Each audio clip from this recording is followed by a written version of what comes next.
شہید کربلا ہے یہ، رسول کی دعا ہے یہ۔ صحابہ کرام بھی حضرت حسن اور حضرت حسین کے ساتھ بہت زیادہ محبت کا اظہار فرمایا کرتے تھے۔ خلیفہ راشد حضرت ابو بکر صدیق رضی اللہ تعالیٰ عنہ کے بارے میں روایات میں ہے کہ جب بھی گلی میں گزرتے اور حضرت حسین کو کہیں دیکھتے تو گود میں اٹھا کے ان کو پیار کرتے۔ ایک مرتبہ حضرت ابو بکر صدیق رضی اللہ تعالیٰ عنہ نے حضرت حسین کو گود میں اٹھا کے پیار کیا اور فرمایا، اور آنکھوں سے آنسو جاری ہیں، اور اس حدیث کے راوی بھی حضرت علی رضی اللہ تعالیٰ عنہ ہیں۔ فرماتے ہیں کہ ابو بکر کی آنکھوں سے آنسو جاری تھے، اور حضرت ابو بکر فرما رہے تھے، والذی نفسی بیدی لقرابۃ رسول اللہ صلی اللہ علیہ وسلم احب الی ان اصل من قرابتی، اس ذات کی قسم جس کے ہاتھ میں میری جان ہے، مجھے محمد صلی اللہ علیہ وسلم کے خونی رشتوں کی قدر اللہ کی قسم اپنے رشتوں سے زیادہ محبوب ہے۔ یہ حضرت ابو بکر کا حضرت حسین کے ساتھ معاملہ تھا۔ اور اس کے علاوہ بھی حضرت ابو بکر رضی اللہ تعالی عنہ نبی صلی اللہ علیہ وسلم کے اہل و عیال اور آپ کی آل کے بارے میں لوگوں کو بہت تاکید فرمایا کرتے تھے۔ ایک روایت میں ہے کہ آپ نے حضرت ابو بکر نے لوگوں سے خطاب کیا اور فرمایا، یا ایھا الناس ارقبوا آل محمد صلی اللہ علیہ وسلم، اے لوگوں محمد صلی اللہ علیہ وسلم کے رشتوں کا خیال رکھو، یعنی آپ کے جو خونی رشتے ہیں، آپ کی اولاد، آپ کی بیٹیاں، ان کے بارے میں اللہ سے ڈرو۔ ایک اور روایت میں آتا ہے کہ حضرت ابو بکر رضی اللہ تعالیٰ عنہ ایک مرتبہ مدینہ کی گلیوں سے گزر رہے تھے تو آپ نے حضرت حسین کو بچوں میں کھیلتے ہوئے دیکھا، تو ان کے قریب آئے اور ان کو گود میں اٹھا کے فرمایا،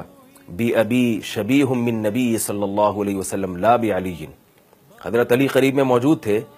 تو حضرت حسین کو حضرت ابو بکر نے گود میں اٹھا کے فرمایا کہ میرے ماں باپ تم پہ قربان جائیں، اللہ کی قسم یہ محمد صلی اللہ علیہ وسلم کے زیادہ مشابہ ہیں، علی کے مشابہ نہیں ہیں، یعنی حضرت علی کے مشابہت ان میں کم ہے اور شکل و صورت میں محمد صلی اللہ علیہ وسلم کی یہ زیادہ مشابہ ہیں۔ اور روایات میں آتا ہے وعلی یضحک، حضرت علی ابو بکر کی یہ بات سن کے ہنس رہے تھے۔ حضرت ابو بکر رضی اللہ تعالیٰ عنہ کے بعد حضرت عمر رضی اللہ تعالیٰ عنہ کا دور خلافت آتا ہے۔ حضرت عمر نے بھی حضرت حسین رضی اللہ تعالیٰ عنہ اور حضرت حسن سے بہت زیادہ محبت کا اظہار کیا اور ان کا خاص خیال کیا کرتے تھے۔ ایک روایات میں ہے کہ جب یمن سے کچھ جوڑے آئے ہیں مال غنیمت کے طور پہ، حضرت عمر رضی اللہ تعالیٰ عنہ نے ان جوڑوں کو تقسیم کیا، لباس کو تقسیم کیا، تو مدینہ میں بہت سارے صحابہ بہت اچھا، یمن کے جو جوڑے ہوا کرتے تھے بہت خوبصورت ہوا کرتے تھے، تو دیکھا کہ لوگ وہ پہن کے گھوم رہے ہیں، تو آپ کی نظر حضرت حسن حسین پر پڑی، یہ دونوں بچے تھے، تو دیکھا کہ یہ سادہ کپڑوں میں گھوم رہے ہیں، تو حضرت عمر کو بہت فکر ہوئی۔ حضرت عمر نے یمن کی طرف ایک قاصد کو بھیجا اور کہا کہ اس کے گورنر سے کہو کہ حسن اور حسین کے لیے بھی ایسے ہی جوڑے بھیجے جیسے دوسرے لوگوں کے لیے بھیجیں۔ تو جب بھیجے گئے وہ جوڑے اور حضرت عمر نے دیکھا کہ حضرت حسن اور حسین وہ جوڑے پہن کے گھوم رہے ہیں، تو آپ نے فرمایا کہ اب میرا دل مطمئن ہوا ہے۔ ایک اور روایت میں آتا ہے کہ مشہور واقعہ ہے، حضرت عمر رضی اللہ تعالیٰ عنہ نے ایک مرتبہ جب بیت المال سے وظائف جاری فرمائے تو اپنے بیٹے عبداللہ ابن عمر رضی اللہ تعالیٰ عنہ کا حصہ اس میں کم رکھا اور حضرت حسن اور حضرت حسین کا حصہ زیادہ رکھا۔ یہ واقعہ بڑا دلچسپ ہے۔ تو عبداللہ ابن عمر رضی اللہ تعالیٰ عنہ جو حضرت عمر کے بیٹے تھے،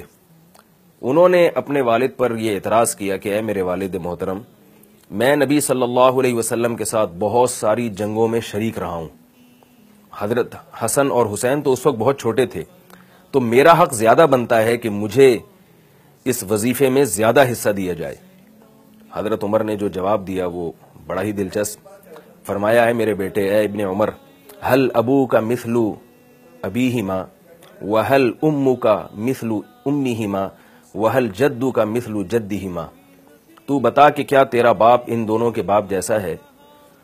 اور کیا تیری ماں بھی ان دونوں کی ماں جیسی ہے، اور کیا تیرے نانا بھی ان دونوں کے نانا جیسے ہیں؟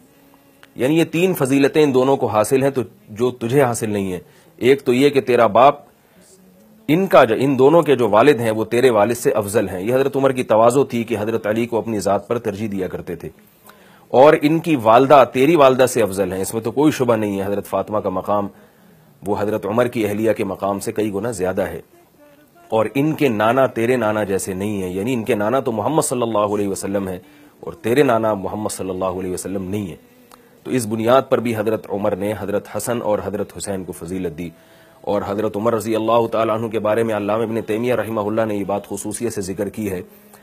کہ جب بھی وظائف جاری کرتے حضرت عمر، تو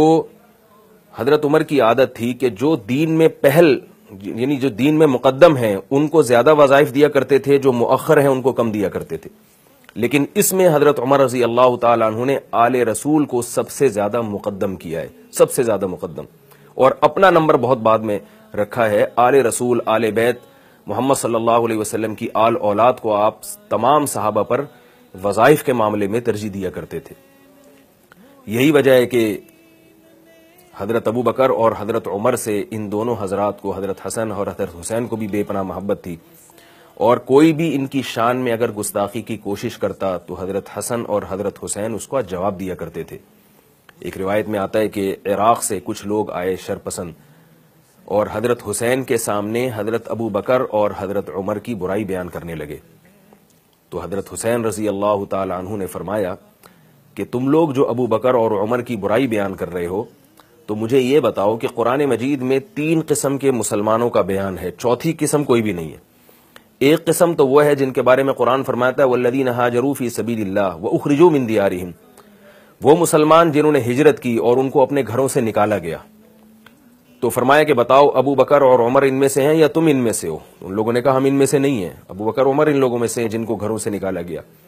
حضرت حسین نے فرمایا دوسرا طبقہ مسلمانوں کا وہ ہے جس کو قرآن بیان کرتا ہے والذین تبوؤا الدار والایمان من قبلہم یحبون من ہاجر الیہم،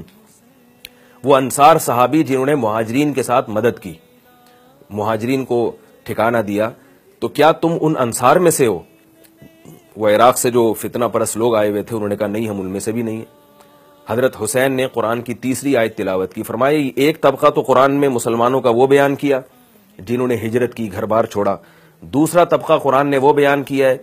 جو انصار تھے جنہوں نے ان مہاجرین کو پناہ دی، اور تیسرا طبقہ بعد میں آنے والے وہ مسلمان جن کا قرآن میں ان الفاظ کے ساتھ تذکرہ ہے یقولون ربنا اغفر لنا ولاخواننا الذين سبقونا بالایمان ولا تجعل في قلوبنا غلا للذين آمنوا۔ فرمایا قرآن مجید میں آتا ہے کہ کچھ لوگ بعد میں آئیں گے، وہ ایسے ہوں گے جو یوں کہا کریں گے کہ اے اللہ یہ جو انصار اور مہاجر صحابہ ہم سے پہلے گزر چکے، اے اللہ تو ان کی خطاؤں کو معاف فرما دے، اور ہمارے دل میں ان سے بغض پیدا نہ کرنا بلکہ ہمارے دل میں ان سے محبت پیدا کرنا۔ تو یہ وہ تیسرا طبقہ ہے جو انصار میں سے بھی نہیں ہے، مہاجرین میں سے بھی نہیں ہے، لیکن انصار اور مہاجرین سے محبت کرنے والا ہے۔ تو حضرت حسین نے فرمایا کہ تم اس قسم میں سے بھی نہیں ہو، کیونکہ اگر تمہیں محبت ہوتی تو ابو بکر اور عمر کی تم برائی بیان نہ کرتے۔ تو اس طرح دلائل کی دنیا میں حضرت حسین نے حضرت ابو بکر اور حضرت عمر کا دفاع کیا ہے، اور حضرت عثمان رضی اللہ تعالی عنہ کے دور میں پھر حضرت حسن اور حضرت حسین جہاد میں مسلمانوں کی فوج کے ساتھ شریک رہے ہیں، اور صحابہ کرام حضرت حسن اور حضرت حسین کی موجودگی کو اپنے درمیان فخر سے دیکھا کرتے تھے۔ فرمان مصطفیٰ ہے یہ قول رسول ہے، حسین منی و انا من الحسین۔ فرمان مصطفیٰ ہے یہ قول رسول ہے، حسین منی و انا من الحسین۔